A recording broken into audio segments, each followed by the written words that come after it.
Welcome to today's episode of the Medical Fitness Podcast, powered by the Medical Fitness Association and the Medicine Rehab Fitness Institute.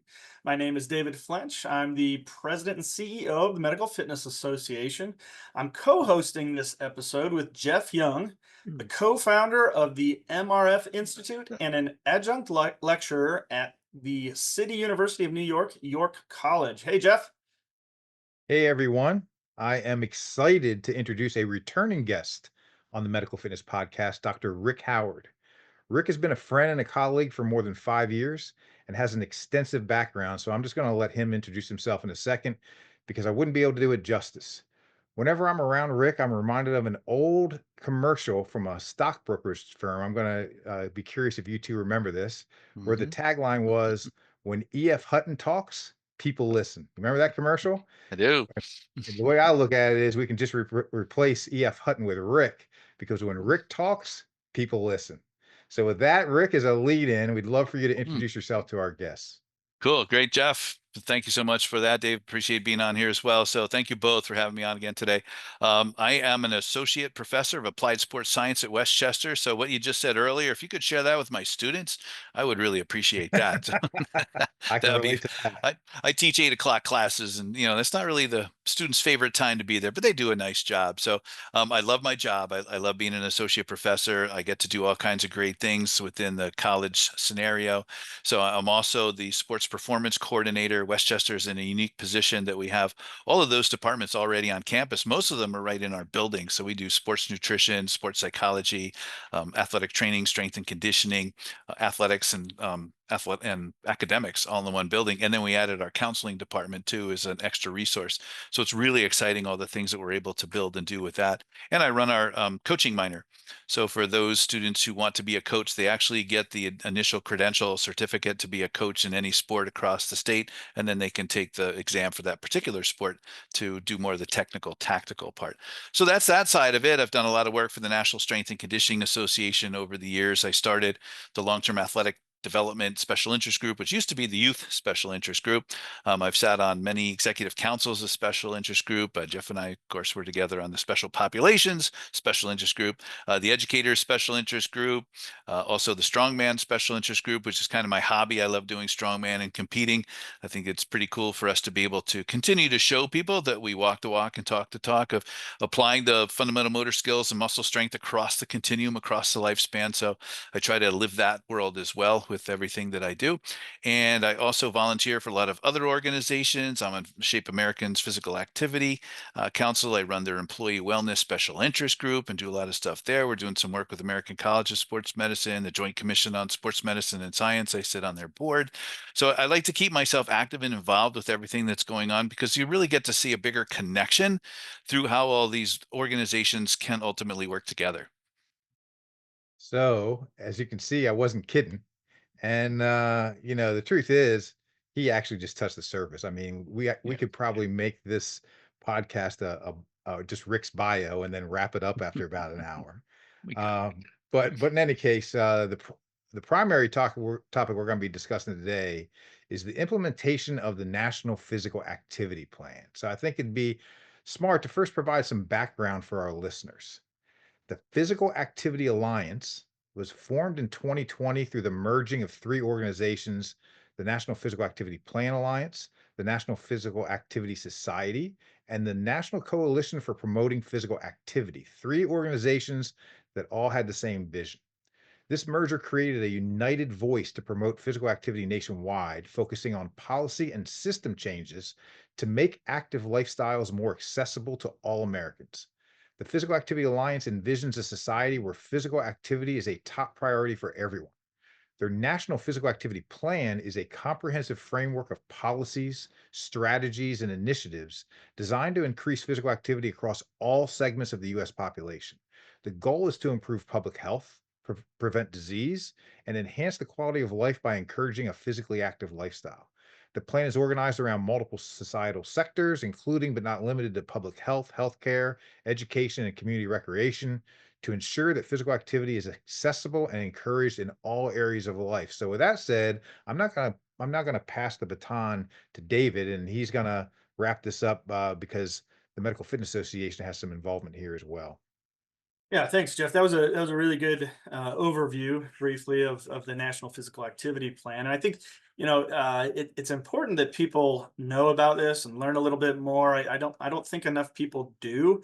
But I was years ago now, a few years has passed since the Physical Activity Alliance started, and we've been a strategic partner at MFA with the PAA for few years now. I've been to their first two symposia over the last couple of years, and I've been on several committees and project calls. And so I believe what they're doing is important for the entire industry. I think the Physical Activity Alliance has primarily worked at the national level. And so, but we have seen a few state projects come out of the PAA, namely Michigan Moves that our colleague Mike Stack has spearheaded, and the New York Moves, which you, Jeff, have recently started. Um, and MFA, I would say, is very interested in helping coordinate these efforts in even more states, so that a lot of the work done at the national level can trickle down to some state activity and possibly even further downstream. And so I understand that part of the model that you use, Jeff, has some similarities, but is slightly different, a slightly different approach compared to the efforts that our guest Rick has implemented in the Mid-Atlantic region, Pennsylvania, New Jersey, Delaware, and Maryland, in their initiative called Play, Move, Thrive. Which, if anyone's watching this, they can see Rick's shirt. He's plugging that right there. Yep, there we go.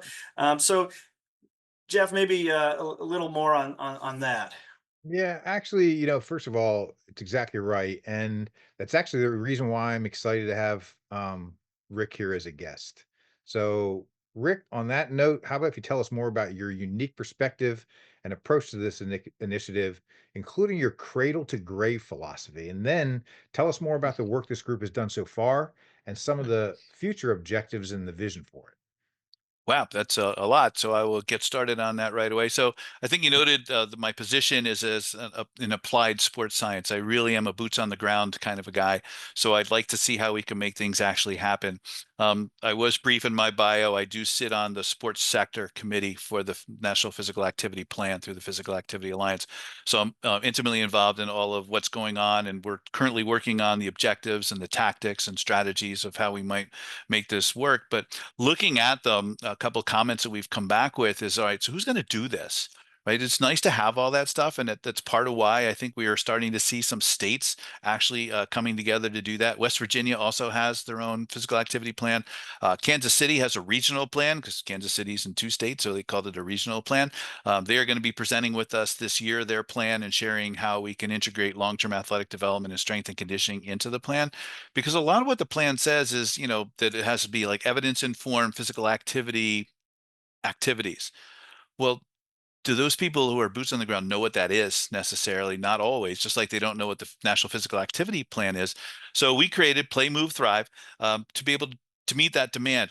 The Mid-Atlantic region, for people who aren't around here, don't recognize how close together our states are. From where I live in Wilmington, Delaware. I can be in Philadelphia in 20 minutes. I could be over the bridge in New Jersey in 20 minutes. So the states are close to one another. So it's easy for us to work together. And I got thinking, it's one thing to get each state to do it, but since our states are so close together and there's so much that we share, ACSM has a Mid-Atlantic branch of theirs. So it's a Mid-Atlantic region of ACSM. NSCA has a Mid-Atlantic region as well. So I'm like, why don't we just get everybody in our region to work together?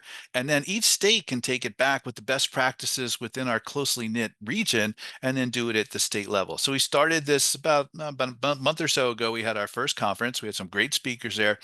And a lot of what they talked about was what it could look like, right? So if we were to have like solid strength and conditioning programs, how would that affect physical activity?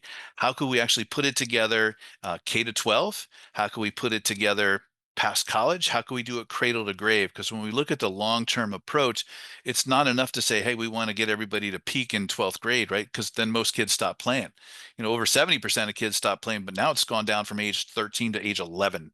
So we see that trickle down effect. It's getting worse, not better in terms of overall participation. So there's some projects and initiatives out there to change that. So Aspen Institute 63 by 30, for example, trying to get the level of youth sports participation back up to 63%, which would have billions of dollars, healthcare cost savings, increases in physical activity across the board, and all of these things. So we talked about that at our conference. We invited people from NSCA, from ACSM, from the National High School Strength and Conditioning Association. Shape Pennsylvania was there, Shape Maryland was there, Shape New Jersey, Shape Delaware. So we had a lot of representation from local groups, as well as some strength and conditioning companies, vendors, and suppliers who all came on board to have this conversation. And now our next step is getting more people on board. We're going to have a meeting coming up with Children's Hospital of Philadelphia, so leading pediatric hospital internationally. There's a guy who's associated with them who was the pediatric associate to the physical activity plan, recognizing clearly everything that's been going on with that. So how do we get all of these people on board? But it's different from the national plan in one aspect. We look at it from a collective impact point of view. Like, how do we get everybody in the same direction at the same time? The National Physical Activity Plan, the first thing they did was created the 10 sectors. Right. So you have these sectors who are doing it. Well, that automatically creates a silo. Right. So I'm on the sports council. So, but we look at the sports sector and like, all right, so here's everything we do in the sports sector. Well, we're looking at it now going, wow, you know what? Some of these tactics actually cross over with the education sector. So we had a sports sector meeting with the education sector. So Jane Greenberg, who heads up the education sector, is presenting with us on how to make this happen at Shape America the first week of April of this year. So we're going to be able to talk about how do we get these groups working together in the same direction to really increase physical activity. So we're kind of doing like a top-down approach and a bottoms-up approach at the same time. So to continue with the bottom-up approach, like, so we shared with everybody how long-term athletic development really is cradle to grave, but getting those fundamental motor skills, learning how to apply muscle strength early on is key. And it's really not written in specifically as a prescription within the National Physical Activity Plan. So we're kind of creating a program where people say, all right, these are things that work. These are things that you can take back to your community and implement them. So once we have our meeting at the regional ACSM and NSCA, then we could take it back to the state shapes. And then those organizations can say, all right, so here's how we're going to put this together in our state based on all that information. So now we have implementation strategies to actually help to drive the increase in physical activity. David, now now you can see why I bring him into our New York moves, or had brought him in the first Mhm. couple of times, because he just has this, a really interesting and wide perspective. And part of the reason why I chimed in real quick is because, he's talking about region and MFA, you're all about regions. And so, part of the reason why I'm going the route I am is, number one, because of my experience. He has his perspective and I have mine. So part of it is because of my experience, but part of it is because I was just wondering, with state level funding and stuff like that. But as have meetings with, because Rick, lately I've been having just small group meetings rather than getting everybody together. And I'm going to do that for a few months and then get everybody together again. And in small group meetings so far, funding hasn't been, that's a question that I asked. How important is funding to get for you guys to, to be able to do what you want to do? And so far anyway, it hasn't been as important as what I thought. And so again, it just makes me, look, fortunately, we're really early on in this movement, and we can morph things however they need to be morphed,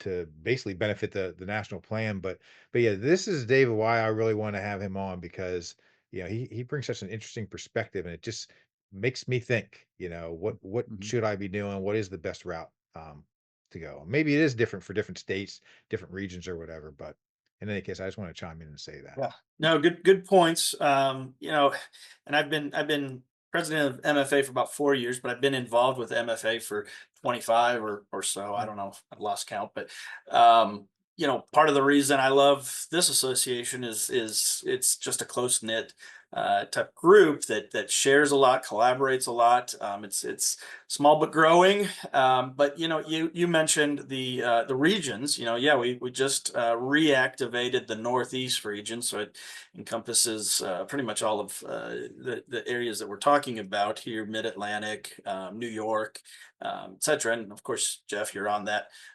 committee. So part of what we want to see is this type of collaboration. Not just within our association, but outside of our association with others. And so that's why it's great to have these conversations in the first place and see where those lead. Rick, I'm interested. You mentioned bottom up approach. There's top down. Go into that a little bit further as it relates to the National Physical Activity Plan and why you believe that's kind of maybe both are needed. Okay, cool.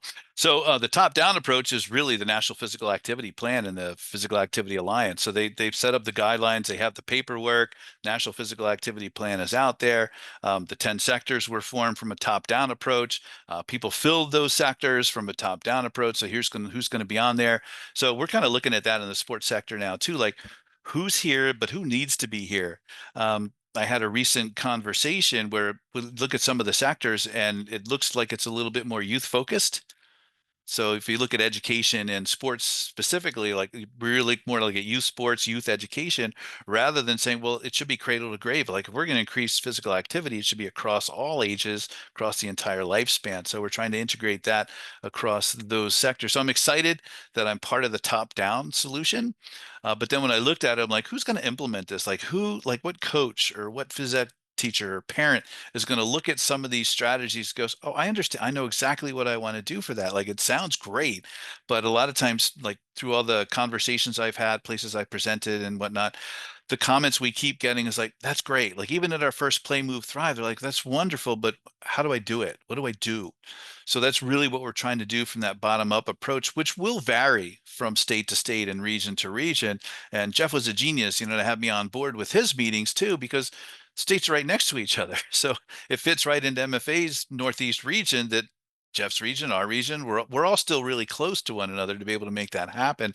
So what are some of the things that are kind of incumbent in our area or happen in our area different from maybe in the Midwest or out on the West Coast that we could all share? But what are some of the things that might be different in Pennsylvania that are in New York? So we talk about different things like recess legislation in schools, perhaps, or coaching training, coaching education to be able to coach, what we really look at for physical activity opportunities before, during, and after school, what are adults for opportunity. So that could vary from state to state, but once we get the general overview from the top down of these are the things we need to have happen, then we can approach it at a state level and say, well, here are some of the things that we run up against, whether it's funding, whether it's legislation, or whether it's just nobody's doing it, and then how do we make that happen? Rick, I have a question for you. You're reminding me that in the last small group meeting I had, it was with New York State AFERD, Hmm. and it was three of their state level leadership, Lori, Margaret, and someone named Nick. Maybe you know them. But in any case, we were talking about this, and we were talking about number one is that we don't want to do this and then everything just spins its wheels and nothing ever happens. We want the needle to move. Otherwise, we're Hmm. gonna, just like anyone else, we're gonna lose our passions, etc. And we Hmm. were also just talking about, like, from an education sector standpoint. So then, how do you make this happen? And they were talking about, and again, I'm not in this sector. You are, so I don't. I'll probably be saying things the wrong way, but there seems to be like a some sort of principal society or organization or something like that within the state, maybe superintendents and things like that. So they were, but leading to my question, and actually let me say real quick, you talked about Children's Hospital and that you're getting them involved.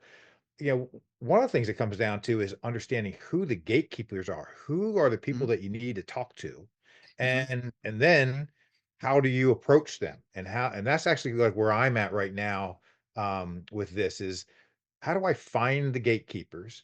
What's the right way to approach them? Is it through a phone call? Is it email or whatever? But with all this in mind, I'm just curious, what are your strategies? Like, maybe at least starting with the Children's Hospital as a point of reference. How did you get in, and I get this to happen?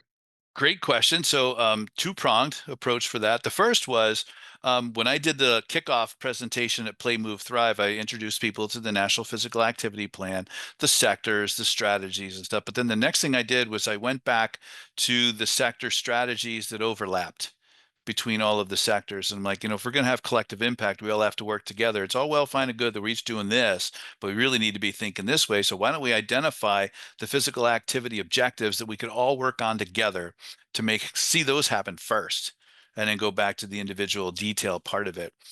CHOP was pretty cool because the representative at the Joint Commission on Sports Medicine and Science through AAP and a couple other organizations, we got talking there. We both had our Eagles gear on. It was right after the Super Bowl, so it was pretty exciting to be doing that. So we connected and had conversations. We continued the conversation afterwards, and I'm like, "Here's what we're doing. Would you have any interest in helping out?" And then she introduced me to this other guy who's like had more involvement than anybody could ever imagine with all this stuff. So we're gonna connect soon to be able to see like how that shapes. So then the real issue, not issue, but the real strategy becomes, how do we do what these organizations want to see happen too? Like when we talk to Shape, like how would this help in physical education? When we Yes. talk to coaches, so I wrote a blog for a couple coaching groups. I'm like, so how does this help to inform coaches what best practices are to increase physical activity? Where does it fit? And then you have a real solution because it meets them where they are to be able to move forward with what they see needs to have happen. We could all just pie in the sky, say, well, here's the strategy and here are the different tactics that we need to follow. So let's go implement them. We could just pick and choose the ones at our level in our organizations that make the most sense now and then build on that. And that kind of answers your question with your Pennsylvania AFERD group, like how do you get that momentum to go? Like what would really help New York move the needle in health and physical education? And they kept the recreation and dance in that in a lot of states. Like in Pennsylvania, I'm on the board of Pennsylvania Shape. And so we're Pennsylvania Shape, like a lot of other states took on the new name of Shape America at their own state level. So again, there's differences from state to state, but what helps to move that forward? The president of Pennsylvania Shape, since we're in PA, brought greetings at our meeting, had conversations. We all talked throughout the day. How would this actually look at Shape PA's meeting? So their convention is actually the week after Mark ACSM. So we'll have the conversation at Mark. Same people will be there. Then we'll take it to the state level there, and then we'll just continue moving it that way. Kristen Diefenbach, who heads the sports sector, also was part of the West Virginia. She's at West Virginia University. So she was part of West Virginia's physical activity plan. So like all these people have been connected in some way for years, but nobody ever took the pencil and connected all these dots. So we're just trying to connect all the dots and then say, how would this help you? How could we all move forward to make this happen? Which is the whole collective impact that really is the impetus behind what we're trying to do. David, as the president and CEO of the MFA, and as you're trying to, collaborate with other people and organizations and stuff like that, I'm just curious what you have to add to this. How do you go about things? Well, yeah, I mean, I completely agree that those connections are really what start to move things because too often we are siloed, and that's already come up on here in terms of the plan is siloed in how it's structured a little bit, but a lot of the work that we do is siloed, and we're not thinking. So, I think some of these in-person events. Um, are some of the best opportunities for people to collaborate. I mean, we live in a digital world where everything is Zoom, and that's fine. That works to some degree, but I'll tell you what, you cannot substitute getting together in a room or a couple of rooms for a few days or even a day, and making those connections and then letting that build from there. So I really think there's something special about getting together, and we're doing it less. I hear from people all the time, oh, our company budget for travel and conferences and all these has been cut, and it's a shame because there's so much good work that happens. That's why I really liked the Physical Activity Alliance, the symposium for that. We had I don't know how many sectors that came together, but it kind of matched the physical activity plan, in terms of bringing sectors together. And so that's when I think we can learn from each other, and do more across the board. You talked about collective impact. I mean that's where uh, the work is done. But it's also, you know, forming this and having people who have the passion and the drive and the initiative to actually take it from principle to practice. And so I think it does take, people like you guys who are doing it at the state level, and have an interest. I mean, it's not your primary job, right? So, um, but you're probably benefiting in certain ways, and Mhm. and collectively, the state and regions can benefit. So yeah, that's from my standpoint. Yeah, I agree. And um, my vision for New York moves is to have a symposium or something like that in the fall. I don't know if that's actually going to happen, but that is going to be something that I speak with you about when we're not recording, David, how we might be able to bring something together. But let me move on to my next question for Rick. So as Rick mentioned at the start of the show in the bio and how involved he is with the National Strength and Conditioning Association, and we collaborate through the NSCA in various ways. And we're both very passionate about strength and conditioning. So that's my question for you, Rick. How does strength and conditioning, or how do you think strength and conditioning fits within this National Physical Activity Plan? The Medical Fitness Podcast is brought to you in part by the Medical Fitness Association, helping fitness professionals and medically integrated fitness centers achieve their full potential through education, certification, and networking opportunities. Join today and elevate your career with the Medical Fitness Association. Visit medicalfitness.org to learn about the many benefits of membership offered by the Medical Fitness Association. That's medicalfitness.org. Well, I think that's a great question because a lot of people probably just gasped when you mentioned it, right? So you think of strength and conditioning, you think, oh, that's just for athletes. That doesn't help people be physically active and all this kind of stuff. Well, if you look at how kids get active, it's through increasing fitness and loving and having a passion for it to want to continue to do it throughout their life course.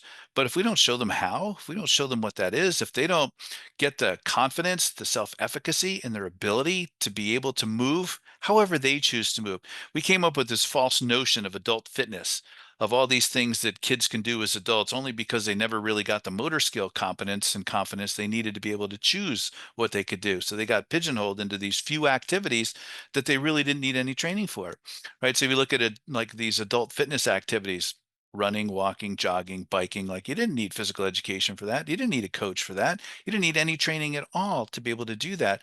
And it's really important for us to be able to provide that training. And strength and conditioning professionals are the ones who are the most likely to have that training and motor skill development, because a lot of people equate motor skill and athletic skill, although they are different. But just looking at the fundamental skills such as how do you actually run? How do you skip? How do you hop? How do you jog? How do you change direction? How do you catch? How do you throw? Catching and throwing are two of the fundamental motor skills most closely associated with lifetime physical activity. So we can go in and show everybody these are the cool skills you need to do. And it doesn't have to be in drills either. So many people think, all right, get your two lines. Each kid gets to touch it, like once every 5 minutes. So you're really not getting any practice at all the way it's set up. So how can you creatively increase conditioning, increase motor skill development, increase strength? You don't have to be doing a regimented, high volume, high intensity strength training program to get stronger. There's so many different ways to do it.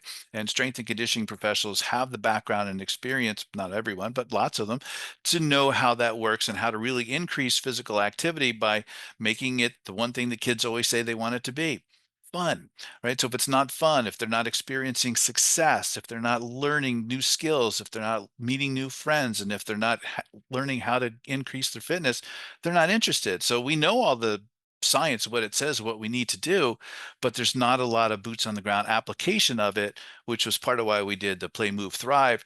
We had Joe Ken come in, and he actually created this really cool program. And it was like an elementary school program, and that really was the play part. And then we did the middle school program, that was learning to move better part, and then the Thrive, so high school and beyond. Here's how you apply all those skills you've developed early on to use them for the rest of your life. But it's just like every other school subject. And I think when we look at sport and physical activity in that context, like you would never just sign a kid up for algebra without them doing their basic math.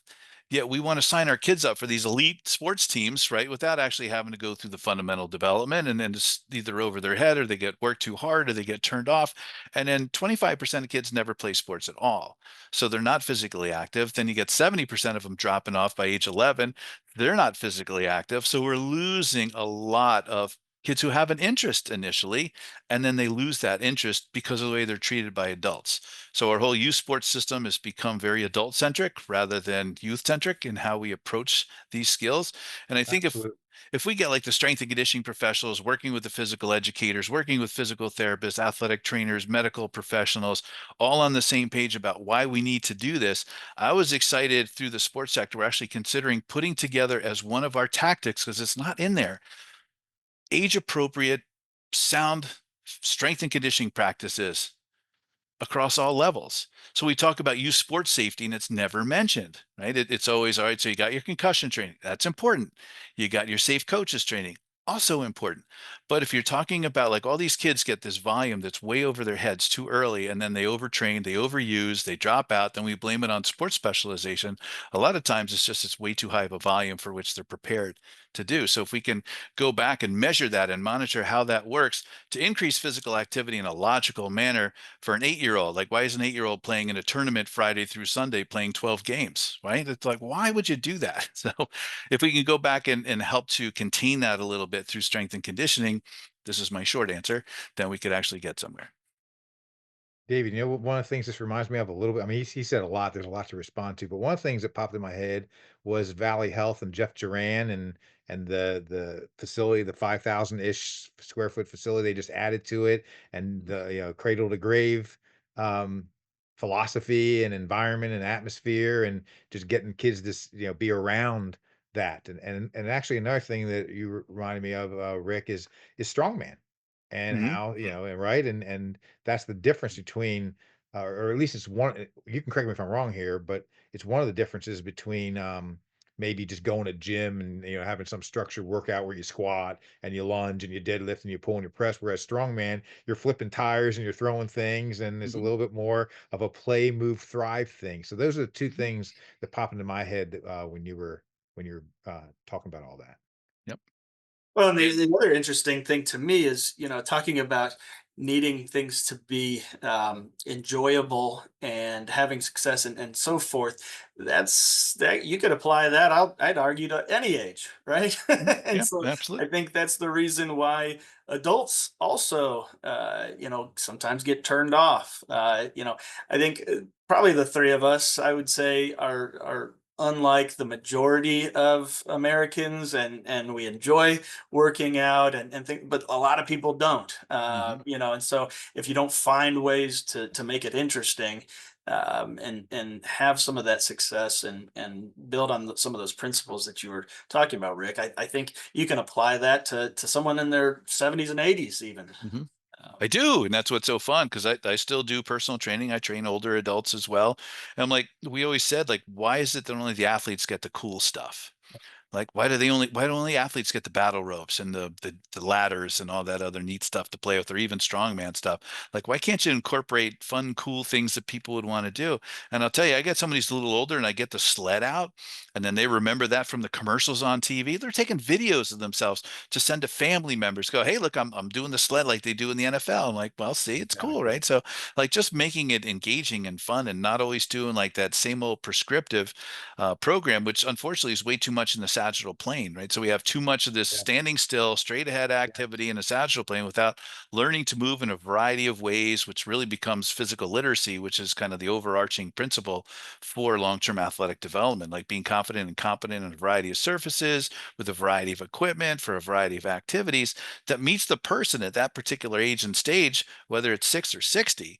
Like, how do you put that together so the old physical activity pyramid should get thrown out the window, because it includes all these stupid things like um, taking the stairs or parking your car far away or It's doing unbelievable. chores. It's like, like somebody from on high said, these are things we want people to do. So we're going to make this the foundation of what you do. I'm like, no, nobody wants to do that. Like, if you're active doing what you love, you don't have to think about doing these other things to and get some physical activity.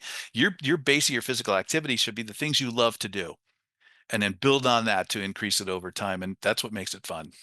Rick. Absolutely. And I would say, um, the other component to that is making sure that you have qualified professionals teaching it. Because Hmm. I can remember years ago going down to Pinehurst, North Carolina. I went to John Cleary's facility, First Health of the Carolinas, and he was running in a medical fitness center, CrossFit. And I thought, oh my gosh, what's going on here? And he looked at me and he said, Dave, you you can modify any type of activity, and when it's properly uh, taught, Hmm. it's not going to be harmful. And Right. and that was a great change of my paradigm. And actually, then later I went back to my facilities that I was running at the time, Hancock Wellness up here in Indiana.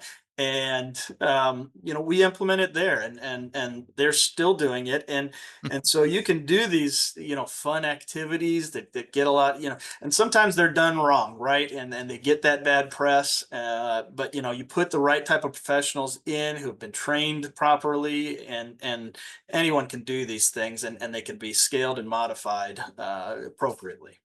Correct. Yep. And needless to say, I agree with that. And I think that since we're talking about strength training here and strength and conditioning, that's where the NSCA comes in, and it's all the different special interest groups, and the fact that we need to collaborate better across special interest groups. And also I'm going to put a quick plug in because I created a course called Fundamentals of Medical Fitness, and David, you're going to be um, contributing to that. And so once that gets launched, that'll be another avenue to get people, especially from the medical fitness standpoint, to get people on the same page. But let's move on. I have one more question for you from my standpoint, Rick, unless I chime in with some other ones. And we've already talked about this to some length, but I'm just curious if we could go into a little bit more detail, if possible. How does we talked about collective impact. So Mhm. how does collective impact help us reach our physical activity goals? So again, we already touched on this pretty good, but could you add to that at all? Sure, and I think there needs to be a differentiation between collective impact and collaboration, right? So a lot of groups will say, "Hey, we collaborated on this project." So there's one particular thing that they're going to do, and they say, "Hey, you know what? Let's work on it together, and they'll get a better result." And everybody goes, "That's a great idea." Collective impact really expands on that. It really looks more at like a social problem or a social issue that needs to be solved. And if you really think about it, like physical inactivity is a social issue in our country and every other country at this point in time. So how can we all work together to do that? We can't just have one group try to do it, but that's what's been happening. And David, you're talking about, all these groups in isolation having their meetings and they don't actually talk to one another anymore. I think that after COVID and now after COVID, people are saying, we really got to get out there and talk to folks. I think the environment is ripe right now for groups to get together and say, how can we really move the needle together? Because it just kind of stalled during COVID, and we were making some great progress before, but now we really need to help move that faster, and we can do that faster together. So you come up with this common issue around which you can bring your expertise of each group together and say, together we can solve this. So that's what we tried to do. I first heard of collective impact actually at the Joint Commission of Sports Medicine and Science, which by itself is a loosely held organization, like 50, 60 different groups from around the country and Canada, who are involved in either sports medicine and or science. So Shape America's there, ACSM, NSCA, um, American Medical Society of Sports Medicine, like all these different groups, and they can choose to collaborate or to have collective impact. So we just got a group of us together. So the United States Council on Coaching Education, Shape America, NSCA, a bunch of us just all got together and said, let's do it. So we created this presentation of how we could work together to really make this happen. And that's what we're sharing at one another's conferences, which you don't really see that, right? You don't see people from other organizations presenting at other organizations' conferences. It's usually the same people from within your organization presenting. But we're like, no, we're going to show everybody how we can do that together. So we're excited to be presenting at NSCA in July because we're going to be sharing how Kansas City put their physical activity plan and how you can use strength and conditioning. We have a couple people from Play Move Thrive share what we did there and then share how we can move that forward. We're excited. We have like a 90-minute slot at ACSM to show how we can really not just lobby to do it, but how can we advocate for our professions collectively to be able to make this happen? Because still, I think societally, we look at a lot of the jobs that we have, and people don't really look down on it. As we mentioned before, they always look at the negative side of the story. Oh, a kid got hurt here, an adult got hurt there. They don't really say, you know what, this person's really making an impact in their community by getting people active and fit. That's not selling news, right? But that's the kind of news we need to sell, that through either proper certifications or training or an understanding of the differences between like pediatric exercise science and adult physiology. These are the changes that need to happen when you're training different populations. So we can all work together to make that happen and then show what that would look like from cradle to grave. So how does it affect each age and stage from a physical activity perspective? And that's where collective impact, I think, is going to have the greatest benefit, top down and bottom up. So we get those same groups at the national level. Now we get them meeting together at the state and regional level doing the same thing. And then we really make some progress. Love it. So, Rick, as I mentioned early on in this conversation, Medical Fitness Association, we are interested in helping other states, other regions, kind of emulate and reproduce the type of programs, initiatives that we're starting to see pop up. You've started. I know you're not too far down the road with Play, Move, Thrive, but maybe just for our listeners, any individuals who are in other states who are considering a similar path of bringing a group together like this, maybe what's some advice that you have in forming it, running it, starting to expand it? Are there lessons that you've learned both on what to do, what not to do, that sort of thing? Well, that's a great question too, and I think the best thing would be kind of what Jeff and I both did. We reached out to Mike Stack. I said, "Hey, Mike, how did you get this going in Michigan for the Michigan Moves Coalition?" Tony Marino is a good friend of mine. He's running the sports sector in Michigan, so I talked to him like, "What does it look like? How are you putting this together? What's your plan? What are you going to do?" Man, Mike sent everything that they'd done, right? Like how they organized, how they're moving forward, what their plan is going to be. He's super organized with that kind of thing. Jeff allowing me to sit on meetings to see like how's New York looking at doing it. He and I talk all the time, say, well, here's what we're thinking in the Mid-Atlantic region. So I think the magic of us and our professions is that we truly want to see the big picture. It's not about any of us, right? It's like, how do we move the needle forward together? So call us, reach out to us, and we're more than happy to have that conversation, steer you in the right direction. And then, everybody has their own experiences. So you can see what Jeff does and what I do are a little different from each other, and what Mike's doing is different from what either of us is doing. And I'm sure West Virginia's was different. Kansas City's was different because there's a little bit more regionally focused, but theirs came from a hospital-based perspective as well in terms of putting together their objectives and tactics too. So there's a couple different things you could look at. We looked back to what the Aspen Institute was suggesting because they helped to put together the state of play in Kansas City that helped to lead to that. So I think in some way, shape, or form, I think we might all start looking to say, all right, so maybe we could reach out and have a state of play in each of our areas. Like, what does it look like? What are some of those goals and strategies that come from there? And then how can we get all of our organizations working together toward our state goals that we see from this particular report? Jeff, anything else you want to add on that? I mean, you've started yours as well. Anything that you've learned not to do or to do that has been important?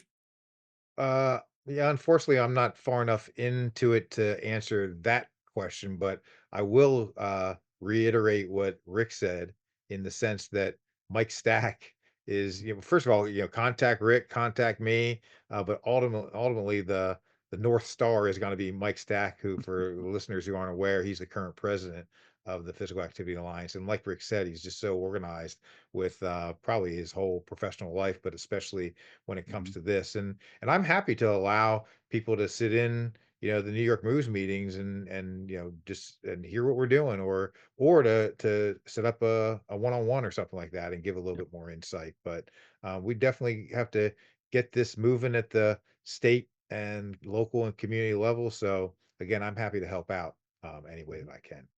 Yep. Well, Rick, I want to just say thank you so much for sharing your insight today, spending the time with us to talk over this. And before we get off of this, anyone that wants to get in touch with you, do you have a social media or email, or how can people get in touch with you? Well, I made it easy for me to remember, so that makes it easy for everybody else. So I just took my email and made that my social media handle. So it's at RIHoward41. So not my age, just a random number that Google figured out. So that is my address for Facebook, for X, for LinkedIn, and for Instagram. It's also my Gmail. So rihoward41@gmail.com. You can reach out to me that way. Happy to people reach out to me any way that you see fit. You can message me on any of those social media pages, whatever works best, and happy to have that conversation. Rick, thank you so much for Hey, being a thank you. return guest, and you'll be on again, I guarantee it. Cool. Look forward to it. It's exciting to see how MFA and all of us can really start working together to make this happen. Absolutely. Cool. Really Thank you. appreciate it. Thanks. Yep. Thank you both. This episode of the Medical Fitness Podcast is brought to you by the Medicine, Rehab, and Fitness Institute. The MRFI has been co-founded by medical, rehab, and fitness practitioners who see the medical necessity in getting people to be more active and fit. There is a sleeping giant of opportunity to building a more active population, an opportunity which lies in a more effective medical referral pathway to exercise programs and professionals equipped to serve that pathway. To learn more about our services and how we're working to make this a reality, visit mrfinstitute.org. That's mrfinstitute.org.